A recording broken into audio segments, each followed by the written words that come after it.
Good morning my dear student, myself Pradeep Kumar. हमारे YouTube channel में आपका स्वागत है। हम क्लास 10 के फिजिक्स में आपको प्रतिबिंब की स्थिति बता चुके थे, दर्पण का डायरेक्ट बता चुके थे। अगर उसमें आगे बढ़ेंगे तो देखा जाता है रेखीय आवर्धन पे एक टर्म आता है। रेखीय आवर्धन कहते किसे हैं? किसी दर्पण के सामने जो वस्तु रखा जाता है उस वस्तु का जो प्रतिबिंब बनता है इसके अनुपात को ही रेखीय आवर्धन कहते हैं। ठीक, तो रेखीय आवर्धन का अगर डेफिनेशन का बात करें तो लीजिए प्रतिबिंब की लंबाई तथा वस्तु की लंबाई के अनुपात को रेखीय आवर्धन कहते हैं और रेखीय आवर्धन को m से प्रदर्शित करते हैं। अब रेखीय आवर्धन अवतल या उत्तल दोनों का हो सकता है। देखिए यहाँ पे हम देखेंगे अगर एक का रेखीय आवर्धन का बात किया जाता है तो फार्मूला होता है। अब फार्मूला को अगर हम डिराइव करेंगे तो फार्मूला हमारा क्या होता है? n बराबर, अब देखिए यहाँ पे डिनोटिंग पे डिपेंड करेगा, क्या होगा? h upon h dash is equal to minus v by u। ठीक, ये हमारे रेखीय आवर्धन का फार्मूला है। तो आइए इस फार्मूले के डिराइव को देखते हैं। जो रेखीय आवर्धन का फार्मूला होता है h dash upon h is equal to minus v by u। अब यहाँ पे देखिए h डैश हमारा क्या है? प्रतिबिंब की लंबाई, और h क्या है? वस्तु की लंबाई, और v क्या होता है? प्रतिबिंब की दूरी, और u क्या होता है? वस्तु की दूरी। तो इसको हम निकालने के लिए देखिए फिगर थोड़ा सा डिफरेंस बनेगा। इसमें क्या होगा? यह हमारा अवतल दर्पण हो गया। ठीक, यह अवतल दर्पण हो गया। अब यहाँ पे हम मुख्य अक्ष को बना दिए, हमारा ध्रुव हो गया, और इधर कहीं f होगा और इधर कहीं c होगा। अब देखिए हम एक वस्तु को रख दिए, क्या AB एक हमारा वस्तु हो गया। इस वस्तु की लंबाई को हम क्या लेंगे? h। ठीक, क्योंकि वस्तु की लंबाई क्या मान है? h, और वस्तु की दूरी दर्पण से, यहाँ पे वस्तु की यह दूरी हो गया दर्पण से, इसे हम क्या दिखाएंगे? u। अब जैसे दो किरण की आवश्यकता होती है वस्तु के लिए, तो एक किरण को हम कहां से? ध्रुव से पास, कहीं से पास कर सकते हैं। देखिए एक को हम ध्रुव से इसके पास कर रहे हैं, जैसे इसके ध्रुव से पास करेंगे ये गया ध्रुव पे, आपतित किरण हो गया, और जितना कोण बनाकर जाएगा उतना कोण बनाकर वापस हो गया। एक दूसरे को हम इसके वक्रता केंद्र से भी पास कर सकते हैं, फोकस से कहीं से भी पास कर सकते हैं। दूसरा हम वक्रता केंद्र से पास कर रहे हैं, जैसे वक्रता केंद्र से पास किया जाएगा तो यह देखिए यह हो गया। तो जहां पे यह दोनों आने वाली किरण है, आने वाली किरण जहां कट करेगा वहां वस्तु का निर्माण होगा, और जाने वाले वक्रता केंद्र से पता है उसी पर से वापस चला जाता है। जाने वाली किरण मींस परावर्तित किरण जहां कट करेगा वहां प्रतिबिंब बनेगा। तो यह हमारा क्या हो गया? प्रतिबिंब। अब इसको हम क्या देंगे? a dash b dash. वस्तु की लंबाई को h और प्रतिबिंब की लंबाई को h डैश से डिनोट कर रहे हैं। यहाँ प्रतिबिंब की लंबाई है, जो हमारा लंबाई है, क्या हो जाएगा? h dash. वस्तु की दूरी को u, तो प्रतिबिंब की दूरी को v से। ठीक है, v हो गया। अब इसमें देखिए और यहाँ p है। अगर हम दो त्रिभुज को समरूप दिखा दें, जैसे त्रिभुज को समरूप दिखा देंगे, कौन कौन सा त्रिभुज लेंगे? एक त्रिभुज ABP, त्रिभुज ABP, देखिए ABP यह त्रिभुज, और हमें तथा त्रिभुज A dash B dash P, देखिए A dash B dash P, इस त्रिभुज, इन दोनों को समरूप के लिए हम क्या कहेंगे? देखिए परावर्तन के नियम से यह कोण इस कोण के बराबर, इसे हम लिखेंगे नहीं, यह कोण इस कोण के बराबर, क्योंकि I है और यह R है। परावर्तन का नियम कहता है कोण I बराबर कोण R, कोण I बराबर कोण R, तो यह कोण आपस में बराबर होगा नहीं। और वस्तु प्रतिबिंब हमेशा मुख्य अक्ष के लंबवत रहता है, तो यह कोण इस कोण के बराबर। अगर किसी दो त्रिभुज का दो कोण बराबर हो, तीसरा तो अपने आप बराबर होगा, क्योंकि तीनों का योग 180 होता है। मतलब इस त्रिभुज और इस त्रिभुज को हम समरूप कह सकते हैं ना, इन दोनों को हम समरूप लिख देंगे।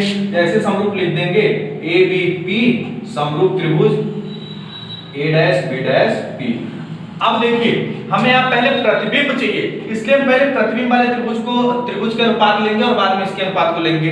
तो इस त्रिभुज का अगर अनुपात हम देखा जाए तो A डैश B डैश, इसके करेस्पॉन्डिंग इसके संगत भुजा क्या होगा? AB, तो अपान क्या होगा? AB बराबर, अगला क्या होगा? A डैश P, तो यहाँ पे क्या होगा? A dash P upon AB, AP। ठीक, अब कुछ भी नहीं करना है, इसके अनुपात को चिन्ह सहित हमें रख देना है। जैसे चिन्ह का बात किया जाएगा तो यहाँ से हम कोऑर्डिनेट बनाएंगे, तो इधर का क्या होगा? नेगेटिव, और इधर का पॉजिटिव, ऊपर का पॉजिटिव, नीचे का नेगेटिव। तो देखिए A dash B dash means यह है, यह क्या होगा? नीचे की तरफ है तो y का नेगेटिव होगा, मींस माइनस h डैश अपान AB, यह है तो ऊपर की तरफ है तो क्या होगा? h, और यहाँ पे A डैश P अब देखिए a डैश p इधर है, क्या होगा माइनस b, और a p यह b साइड है तो u है, क्या होगा माइनस u। देखिए इससे कैंसिल आउट हो जाएगा। अब प्रतिबिंब का जो डिफिनेशन, सॉरी रेखीय आवर्धन का जो डिफिनेशन होता है प्रतिबिंब की लंबाई तथा वस्तु की लंबाई, यहाँ पे साइन नेगेटिव है ना, हम दोनों पक्षों में अगर माइनस से गुणा करें तो कोई प्रभाव नहीं पड़ता है। तो यहाँ पे जैसे दोनों पक्षों में माइनस से गुणा करेंगे तो उस माइनस से क्या हो जाएगा, अगर माइनस से हम गुणा कर दिए h डैश अपॉन h और यहाँ माइनस v बाई u, इस माइनस जैसे ब्रैकेट को ओपन करेंगे प्लस हो जाएगा, जब प्लस होगा तो हमारा क्या आ जाएगा h dash upon h is equal to minus v by u। ये हमारा फार्मूला हो गया, यही रेखीय आवर्धन का फार्मूला था, सिंपल सा डिराइव है, इसमें कोई ज्यादा टफ नहीं है। और सेम इसी तरह उत्तर दर्पण का होगा, ठीक इसी फार्मूले पे क्वेश्चन भी आएगा, दर्पण का फार्मूला बता चुके हैं। अब एक हम लोग क्वेश्चन को कर देख लेते हैं। आइए बच्चों दर्पण पे एक क्वेश्चन को कर देखते हैं। क्वेश्चन को करने से पहले ध्यान सुनिए, क्वेश्चन करने में घबराइएगा मत, चिन्ह हमेशा गलत होता है तो चिन्ह पे हमेशा ध्यान दीजिए। क्वेश्चन को पढ़कर एक रफ फिगर बनाइए और उसी के चिन्ह के बारे में ज्ञान कीजिए, जो आपको दिया है उसी का चिन्ह लगाइए, प्लस या माइनस, जिसके बारे में निकालना है उसके चिन्ह के बारे में मत सोचिए, फार्मूले पुट करिए, उसका चिन्ह खुद ऑटोमेटिक निकल कर आएगा। देखिए इसमें हम क्या क्या लिखेंगे, एक अवतल दर्पण की वक्रता त्रिज्या, मतलब r का मान दिया है ना, r का मान कितना दिया है 20 सेमी, वक्रता त्रिज्या है। जब r का मान दिया है, अब यहाँ देखिए अवतल है, ऐसे बनेगा अवतल दर्पण, तो इसका यहाँ से पॉइंट बनाएंगे तो इसके इधर ही नहीं वक्रता होगा ना, तो मतलब है क्या होगा नेगेटिव, ठीक है। तो अब r का मान दिया है, कोई वस्तु अवतल दर्पण से 15 सेमी की दूरी पे, मतलब यह जो दर्पण हो गया इससे 15 सेमी की दूरी पर यह जो वस्तु रखा गया u का मान 15, मींस क्या है u का मान 15। अब यह भी इसके इधर है तो यह भी क्या होगा नेगेटिव, ठीक।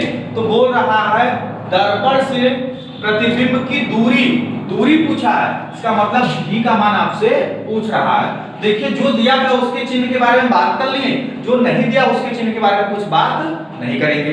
तो आपको पता है यहाँ से r दिया तो अब r में relation f is equal to r by 2, तो r का मान है -20/2, कट तो होकर कितना आएगा -10, मींस f आपका क्या हो गया -10, और f पता हो गया, u पता हो गया, तो v बहुत आसानी से निकाल सकते हैं। फार्मूला आपको पता है 1/f is equal to 1/v plus 1/u, यही दर्पण का फार्मूला होता है।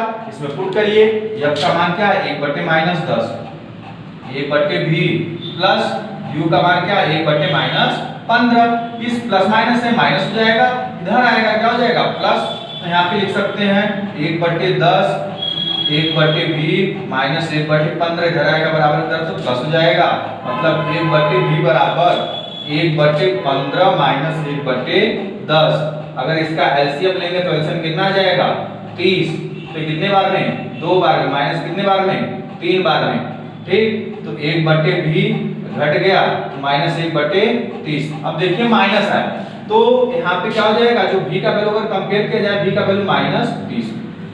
अब आपको u v f सब कुछ पता है, अगर आपसे पूछे किरण आरेख बनाइए तो आप इजीली बना देंगे, मींस जो v है वो भी इसके इसी साइड बनेगा कहीं, ठीक। अब v का वैल्यू 30 है और u का वैल्यू कितना है, u का वैल्यू कहां गया -15, तो इसके बाद है इधर ही बनेगा फिगर ऐसे आपका, यह हो गया वस्तु और यहाँ पे गया और इधर ही कहीं कट करेगा, इस वस्तु के बाद डबल डिफरेंस बन रहा, ठीक। तो ये आपका किरण, इसी तरह से आप क्वेश्चन को करिए। आइए मेरे बच्चों एक क्वेश्चन रेखीय आवर्धन पे करते हैं। रेखीय आवर्धन पे क्वेश्चन करने से पहले अभी हम आपको अवतल तथा उत्तल दर्पण के प्रतिबिंब की स्थिति बताए हैं, प्रतिबिंब की 6 स्थिति बताए हैं। 6 स्थिति को आपको माइंड में रखना होगा, नहीं तो साइन कन्वेंशन आपका गलत हो जाएगा, क्योंकि इसके स्टेटमेंट में सब कुछ छिपा होता है। देखिए इसका स्टेटमेंट क्या बोल रहा है, किसी अवतल दर्पण की वक्रता त्रिज्या 20 सेमी, यहाँ तो अवतल दर्पण है, अब देखिए ये अवतल दर्पण है, इसका 6 केस है ना प्रतिबिंब बनने का, वक्रता त्रिज्या 20 सेमी, मतलब r का मान दे दिया कितना 20 सेमी, तो नेगेटिव होगा 20 सेंटीमीटर हो गया। अगर यहाँ पे आप f का मान निकाले तो फार्मूला पता है f is equal to r by 2। अब r का मान -20/2 कैंसिल आउट 10, मींस जो f का मान आया कितना आया -10 सेंटीमीटर, ठीक। और आगे बढ़िए, देखिए बोला किसी वस्तु को दर्पण से कितनी दूर पर रखा जाए, मींस दर्पण से कितनी दूर पे u, ठीक, रखा जाए कि उसका 2 गुने आकार का प्रतिबिंब बने। दो गुने आकार का, मीन्स प्रतिबिंब का बात कर दिया।